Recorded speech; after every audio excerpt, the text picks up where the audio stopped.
Astrology Throwdown tonight. So glad to have you here. I have some really interesting astrological details to share with you. I want to continue to tell this bizarre story that I am living where for the last few years, apparently, Elvis Costello, my favorite musician, has been trying to give me messages. It's hard to believe. And I will say this, part of the reason why I would have never assumed that this would be possible. So that's a lot of why I wasn't listening, and I wouldn't have even dared to listen to his music that way because I wouldn't want to get my hopes up because I was crazy about him, and it messed me up, and he started a whole new life. And I said, "Oh, time to forget about him." That's what happened. So I've always listened to his music, like, wishing he was singing about me, and, like, but he isn't, so don't think he is, you know? That's how I always listen to his music. Horrible. Anyway, so I would never even have assumed that he was trying to speak to me in any way, and, I go over this. How did this happen? How I always knew I was really messed up about him, and I will say another thing. I have mentioned many times that I've had chronic sinus infections, and I'm talking about how I resolved that through astrology. But the practical reality of living on the verge of a huge sinus infection every day of my life since I'm like 18 is that I can't cry. And if I cry, I'll get a sinus infection. So for years and years and years, I'm the most prone person to crying imaginable. And if so help me, I cried, I'd get another sinus infection. And it had a huge effect on my emotions because I couldn't cry. And so I was like scared of crying because then I would get another sinus infection because um, I was so I was so unhealthy that just that stress would put me over back into a sinus infection. So what happened is I think I became even more of a workaholic because I couldn't express emotions without getting much worse. And these sinus infections I think were well, it was extremely painful and there's like no real solution for it. So it is literally a miracle that I don't have them anymore. And now I've really got something to cry about because I'm so frustrated. I'm so distressed because I'm under permanent quarantine because the banker in England who has been throwing me spies and harassment, intimidation, and he cannot do that. He is not a superior person to me in any way. I know I'm showing all that Yank moxie, but no, absolutely not. I've traced it to him. I'll say again how I traced it to him because he sent me so many agents, and these agents they fight really dirty. They show up like they're your friend, and they try to get you to trust them, and then they make up these elaborate scenarios to drag you into them. And the weirdest part about this banker's agents that he sends you, they're always like guilting you. And if you look at the media, they're always like guilting you into doing things. Remember when they came up with this giant psyop story where you couldn't leave the house or else you'd be like murdering people? It's always framed like that as a huge guilt trip because they want something. So then they guilt you into doing what they want. So in that case, they wanted everyone under house arrest. So they said, "Oh, you're killing people if you leave the house." They always do that. That's how you know it's them. And I'm even going to say this. I really am in communication with this great artist. And I don't know if I'm hearing him correctly. I don't know what's going on, but I think he pointed me to this piece of propaganda music today. And if I didn't hear it right, it's still a piece of propaganda music. And I'm not going to say the name of the song, and I'm not going to say who sang it, but I am going to say a few things about this piece of music that I believe, correct me if I'm wrong, I believe Cohen showed me this piece of propaganda music from 2005, where the musician is all sad and wistful, and how it's so glorious to die for freedom and peace, like we have peace and freedom in the United States. What a joke, okay? And he's walking around a military cemetery saying, "Oh, it's so wonderful that all these people died for our freedom." Well, World War II was a setup. Prescott Bush officially funded the Nazis. The Nazis were a fake populist movement, okay? So Granddad did not die for freedom and peace. Granddad died for banker tricks. And that is out. That is officially out, okay? It's not arguable. And those bankers are still making propaganda to manipulate poor people into, or anyone who just needs to live, into the military so they can die for these stories that people like Prescott Bush pay for. Okay? The Nazis would never have been anything without banker money. Okay? And officially, that money came from the United States. Well, officially, the United States was fighting them. Makes no sense, right? Who was really funding them? Why did that money come from America? Oh, in the last trip that they launched on us. Oh, that money came from America too. Van Morrison even made a song called Money from America. And well, that money is from America. It's supposed to be from America because they're setting us up. Okay? These celebrities are being set up by throwing us all over a cliff and selling that story to us and putting us under house arrest. So the celebrities were set up because the whole population watched them BS and lie to us and go along with their masters. It was hard to watch, but I watched some of it. So that's a setup. They want the population to be mad at them. It's not really their fault. They're beholden to these bankers. We all really need to understand that we're all being set up. The game is being rigged. The dice are loaded. We're all being set up into fighting each other. We really don't have as many problems as we think we have. Yeah, that money does come from America, from the bag men from America. Okay, I am not saying names. Yeah, that money comes straight from America, straight from England to America, right back to wherever they're sending it. Okay? They know how to move money around so the banker's name isn't on it. Of course, because this is all sneaky trickery to get us killed because they have a long-term plot of getting rid of us. So my feeling about this little clairvoyant tip that I got, that I believe I got from Cohen, because who's going to talk to me in a song except him? It's mostly when I hear from him is songs, which is beautiful, beautiful way to communicate. But he's pointing me in the direction of the type of issue that preoccupies him, how people are maneuvered into poverty. And then once they're maneuvered into poverty, they're maneuvered into the military. And then these stories are created to get them into the military. And then once they're fighting, they die. And then the bankers can have light a big cigar about how amazing they are at killing people, getting away with it. This is how they get huge amounts of people killed. How do we know? How do we know they operate? From these propaganda songs, from the way they use the media to kill people. This is long-term planning to get people no longer alive. They're trying to clear the planet of people. He pointed that out to me, and I was like, am I really hearing this right? And then I kept thinking about it. I was like, well, this is a theme of his. Oliver's Army is about this. It's about this engineering of society into these BS wars. And if you are poor, you have to eat. And if they're the only job available is this wonderful Oliver's Army trip to Johannesburg or whatever. I mean, he's saying in that song, they make it sound so wonderful to join the military. They leave out the part where you get killed. It's about ridding the world of its population in this sneaky way.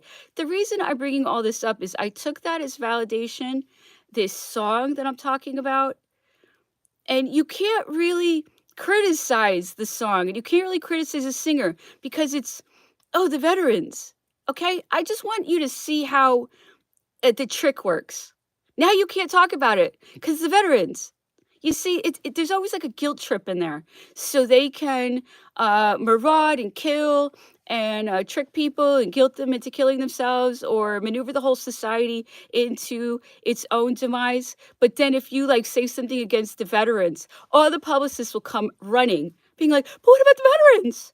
Okay, because when they sent that guy to bang pots in my neighborhood for 2 months, it was for the nurses, okay? Just to show you, it's the same exact people putting harassment in my neighborhood with pot banging for 2 months around when I read my Napoleon memoirs, okay? It was for the nurses, and he was hiding behind children. Okay, this is how you know it's them. There's always like a guilt trip in it, okay? But the guilt trip is, why am I being harassed for 2 months? See, where's that guilt trip? No, it's just, "Oh, but I'm hiding behind children, and it's for the nurses, so you can't say anything." You see how there's always, like, that little thing built in? "Oh, but you can't say anything, it's for the veterans." That's them, okay? That's them, and it's so important to see what they're really up to in their little, baked-in guilt trips. Oh my goodness. I'm so glad I was, able to say that without saying any names, and, um, I have all the respect in the world for soldiers. The point is, this is to respect soldiers because there is a need for soldiers, but not these kamikaze missions that are being created expressly to kill the population. These wars are to kill people while these bankers get to make more and more money. And it's been working fantastic for them. Look how much money they have. Look how much killing they've accomplished. So they have their various tricks that they run to kill as many, get away with it, and then get as much of the world's resources at the same time. Anyway, when I put together what I was seeing with this song, I felt I was being set up to be to say these things because I think he knows how to get me going, and he knows that stuff really does make me mad. I know it makes him mad too because he writes songs about it. It's in his memoirs. It really bothers him that we're all being maneuvered into death. And then so the bankers can be left with everything. And this is a very big game to them. And you know what? It is a game. It is actually a game. Life is a game. And that is what I've been trying to say for years. Play the game. Play the game. That's why we are learning astrology. So we can play the game and we can play it with the best of them. This is about winning. This is about changing ourselves. This is about a new perspective.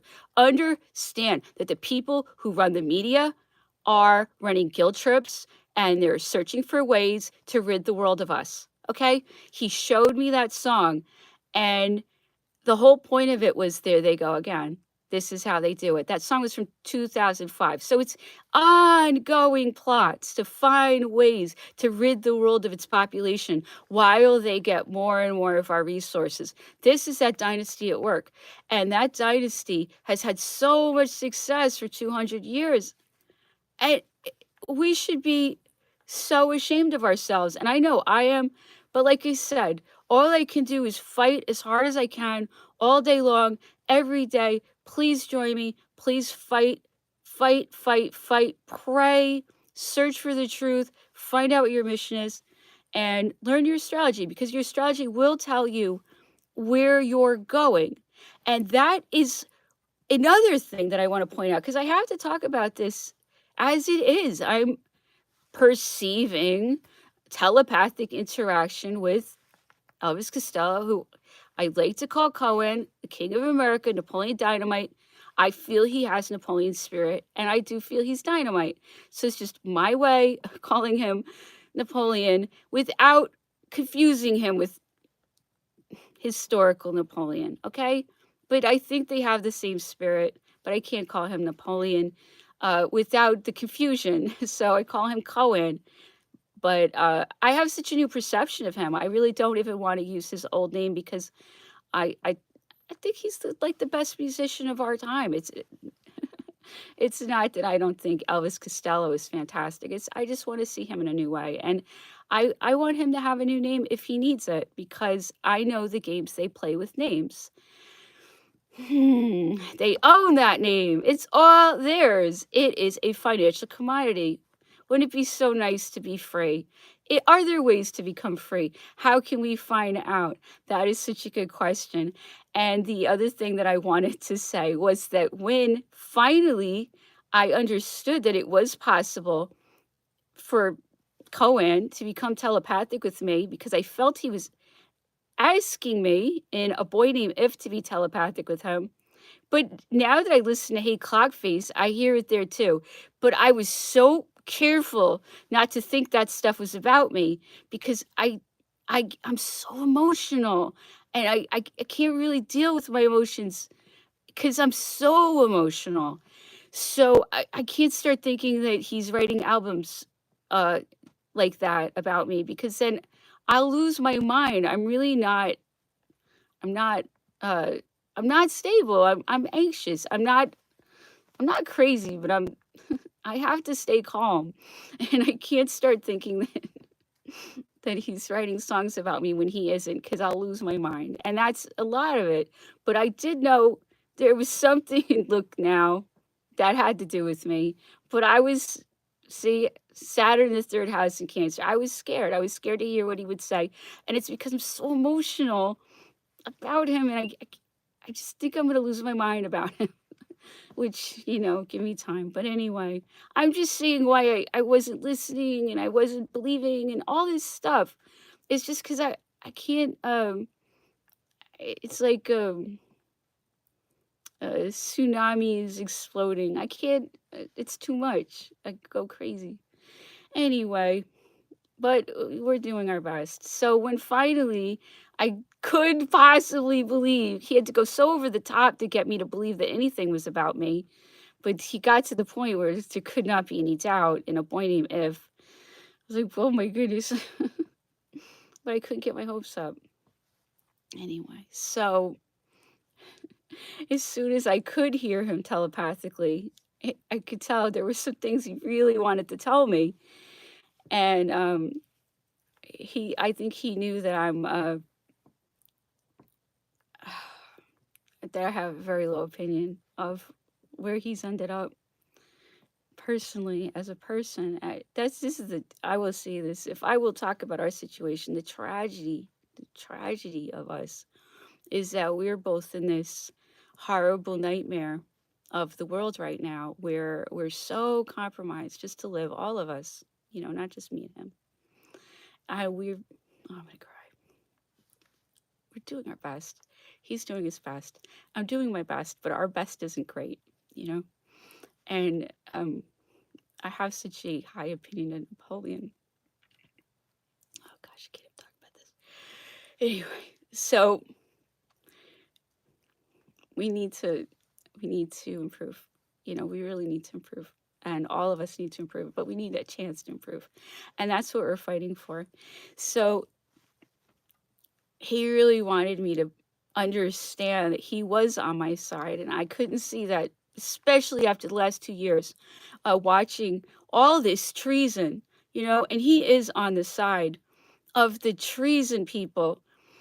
It's been horrible, it's been horrible to see all this treason, this violation of the Nuremberg codes, this lying to kill people, and and I understand that a lot of the people on his end are, they're scared and they're dependent and they don't know what else to do. And I understand, I get it, that you're doing your best too. I know that.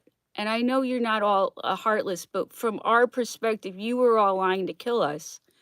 And we're not so stupid. And we know the celebrities are full of it. We know that. And that's a lot of my whole like inability to see Cohen as Napoleon. It gets to the point where we see, oh, here they come, oh, here they come with their BS. We know you guys are full of it.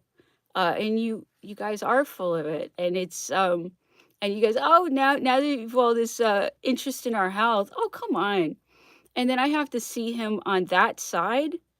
That was atrocious. Of course, I'm not going to think that's Napoleon. That's what I'm trying to express. I would never think Napoleon would end up in that kind of situation. But if you know Napoleon's weaknesses, and if you know what Napoleon would do, and if you know how Napoleon is really someone who needs support. He really needs support. It's just the way Napoleon is. If you know his personality, you see how it could have turned this way under these circumstances. So I do know it's Napoleon. I'm rambling again, but my point was it was really important for him to get me to understand telepathically that he is my twin flame and he is Napoleon. That was like the first thing he was trying to make sure I could understand, because I think he knew that if I could grasp that information, everything else would follow. And it was really shocking. It was really hard for me to believe, but I knew it was true. I right away, because I can recognize the truth very well. And I don't always know what's going on with me emotionally, and I'm really not aware of every single thing at all by anything. But when I hear the truth, and like it has the ring of truth. And when I hear BS, it has the ring of BS for me. I think that that's been a gift I've had my whole life, where I have been fooled many times. It's not that I haven't, but I can hear the truth, and it's like it rings true. So it just rang true. And, I know I've been just so messed up about him, and I have not been able to deal with this. I just felt like I am an obsessed fan who's losing my mind. I didn't think for a second that could be my twin flame. And that's why I'm so, it's just messed up about him, obsessed about him. And I keep looking back at how like that obsession and really uh, fixation, I guess, it turned like negative. And I felt he was BSing me as a fan. I never met him. So I can't say, oh, he did anything to me. He didn't do anything to me. I'd never met him. So I couldn't blame him for anything. But that BS detector would go off here and there when I'd hear him say things. This is years and years and years ago as a fan. And I would just watch him and be like, that's BS, and I know BS, and I heard it enough. And then he started a new life with someone else. And I just said, you know what? I can't deal with any of this anymore. Absolutely not. And I really almost wouldn't even listen to his music anymore, just because it hurt me too much. Anyway, so he wanted me to understand. I'm just going to jump out of that. It's too painful. So when we became telepathic in January, you saw my project changed, and I switched it to pirate radio, which I do really like. And the next thing, pretty much, that he said to me was check the astrological charts. He said, check the synastry. Synastry is when you overlay two charts. And he did give me a birth time, and I hope it's right. I really do hope it's right. But it might not be right, unfortunately. I'm going to have to live with that. Anyway, so I do feel he gave me a birth time, and I did put the synastry together. And it was shocking.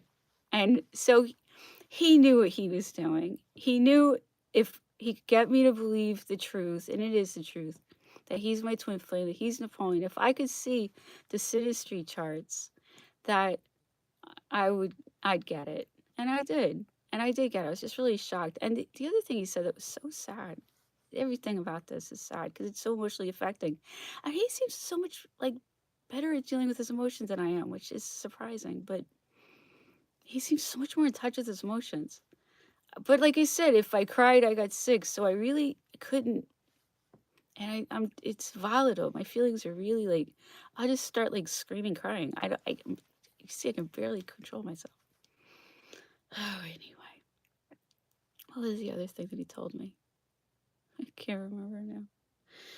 Anyway, so the most amazing thing that I've been trying to express here on this stream is that I have all these markers of a mission and a destiny, and the message in my chart are all of these arrows pointing to Saturn retrograde in the third house in Cancer. The moon is in Cancer right now. That's the sign it rules. And now I'm realizing how that Saturn in the third house in Cancer is my go to reaction to things. I'm trying to show you what just doing this stream is doing for me so I can help change my patterns. So when Cohen came out with Look Now, his album, which is an amazing album, I think he was trying to say some nice things to me in there. But I had a very fearful, nervous reaction. I figured if he was saying anything about me, and I was sure he was saying something, um, it's going to be so hostile and so angry and so horrible that I'll just cry, you know? Anyway, it's all about that. It's like I can't cry because of these sinus infections, but I don't get to sinus infections anymore. But I can't cry all the time either. So I don't, anyway. I was nervous and fearful, so I couldn't hear all the good things of that album. That's leading with Saturn. Saturn is like nervous and fearful. I'm just trying to say that like everything is like, oh no, it's gonna be terrible. You know, like I reflexively. So I'm trying to show you astrology's real, but I have to like go, oh, I'm doing that Saturn thing again. I have this astrology. You can only work with it. You really can't change it. That's what's so shocking. And oh, this is the thing that Cohen told me when we started to be telepathic. That was so sad. I remember it now. It broke my heart so much to hear it. But he was just saying, like, you just have such a low opinion of me. It hurt me so much to hear that you can't even imagine I could be Napoleon. That's the heartbreak, you know. That's what's so painful about this, you know, that I just have such a low opinion of him. Anyway, so I went to the synastry chart that he suggested that I look at, and I saw that his Mars is exactly where my Venus is, at the very beginning of Capricorn. Okay, well, if you know anything about synastry, and that's putting two charts together to see how you're basically doing an overlay of the planets. That's the ultimate, it's the ultimate thing that you could possibly have is the Mars and the Venus on top of you. Anyway, so that was the first thing that jumped out at me. And I put all of this information on the blog, on the astrology report today. And I showed where Mars is, I showed where Venus is, I showed all of this. And the most incredible thing about us having the same placement of Mars and Venus, what are the chances? He was born in 1954. I was born in 1973. Like, what are the chances of that? It's so interesting, but that's not the only one. The whole thing is like a perfect fit. It's really wild. We also both have the North Node in Capricorn. Okay, so that's a lot of Capricorn for both of us. What are we? A bunch of bankers? Because Capricorn is institutions, it's government, serious things, boring things, responsibilities, duties. That's a pretty good explanation of Capricorn. What is the North Node? As I said yesterday, and I did put a picture up again today, you can look at what the North Node is.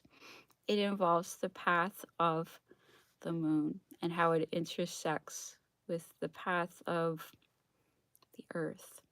Okay, so the North Node is a point in the sky, and I'm sure it's very difficult to calculate it, and you have to know the position of the sun and the moon and the earth, and then you'll find your North Node when you're born.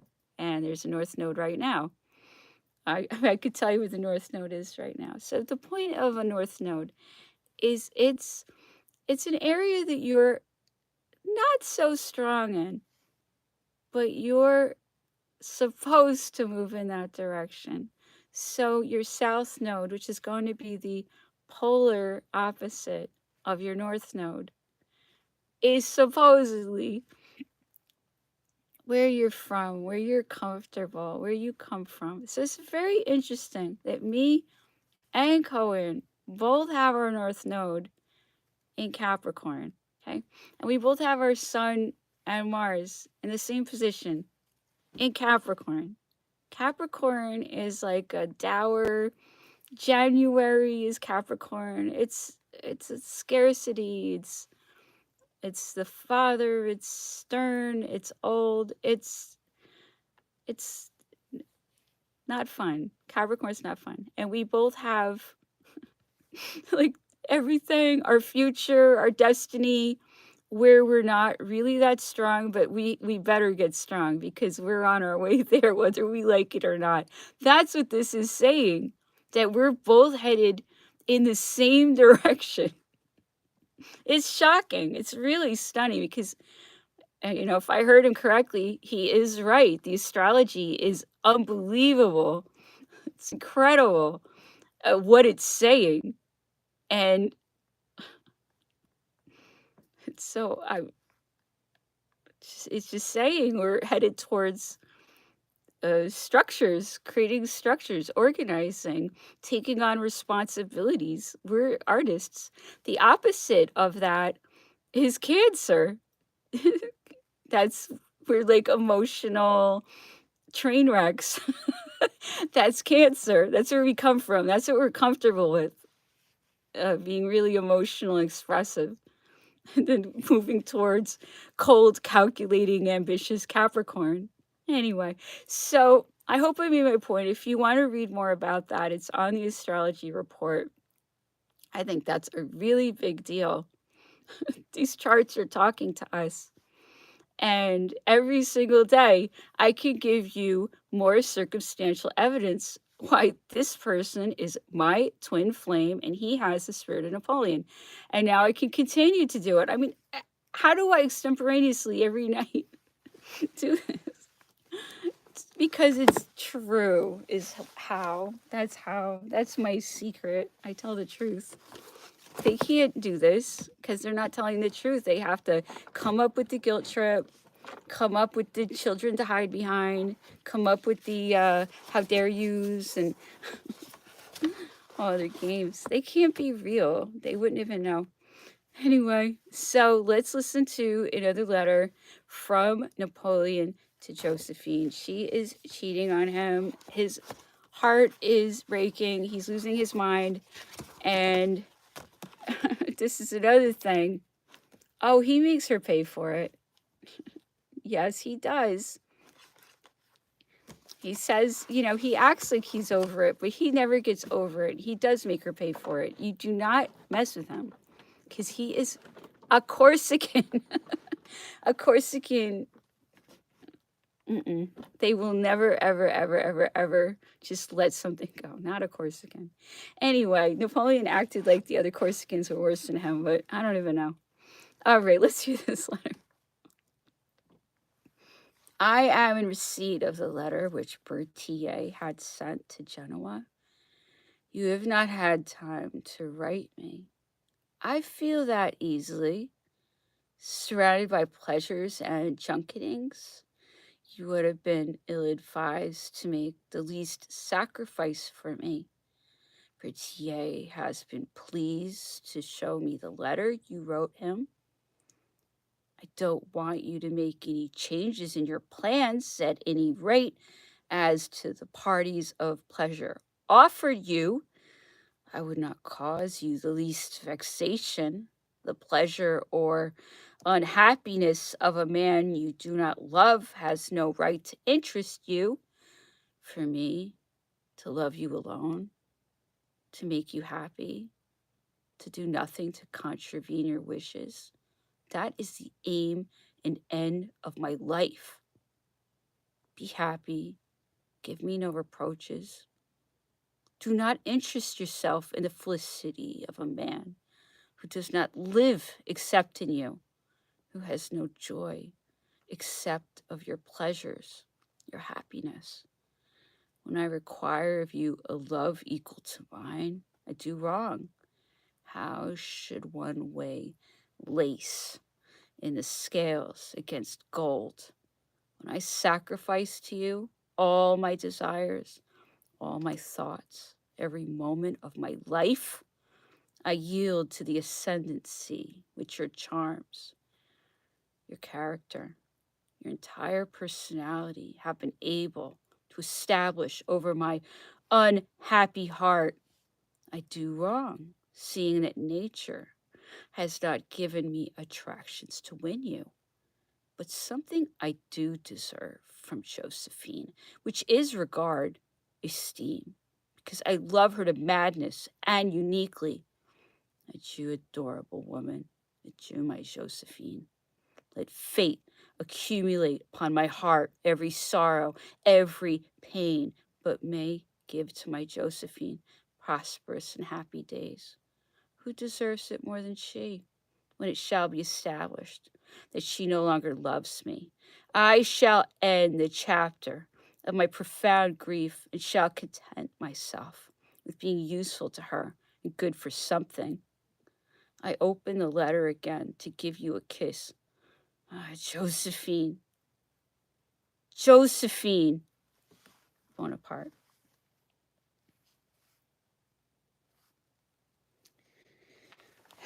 Imagine. Have to wonder. All right, let's hear some more from Cohen's memoirs.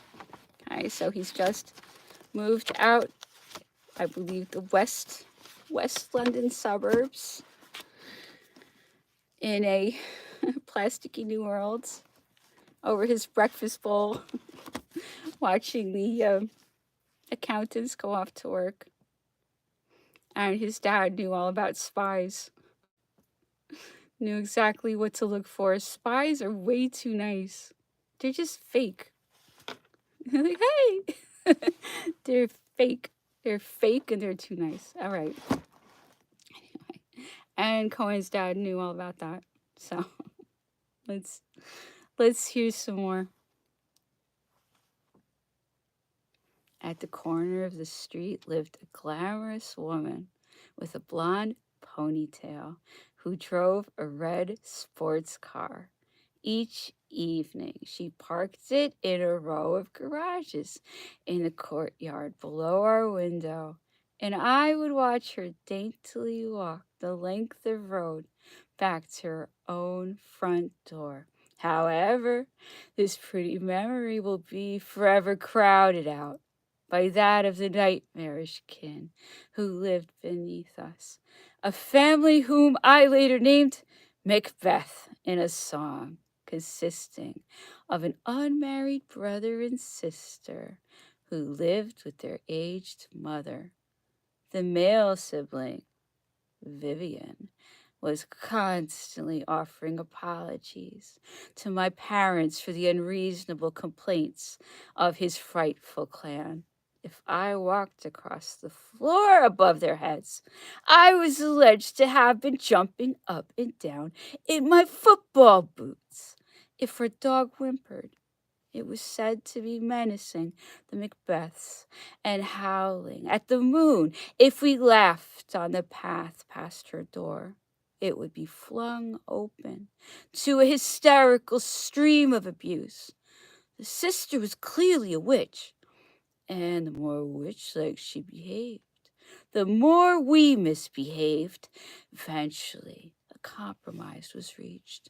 I was allowed an occasional galump across our floor, but the dog had to be sent away to live with friends at the Cross Keys Hotel in Liverpool.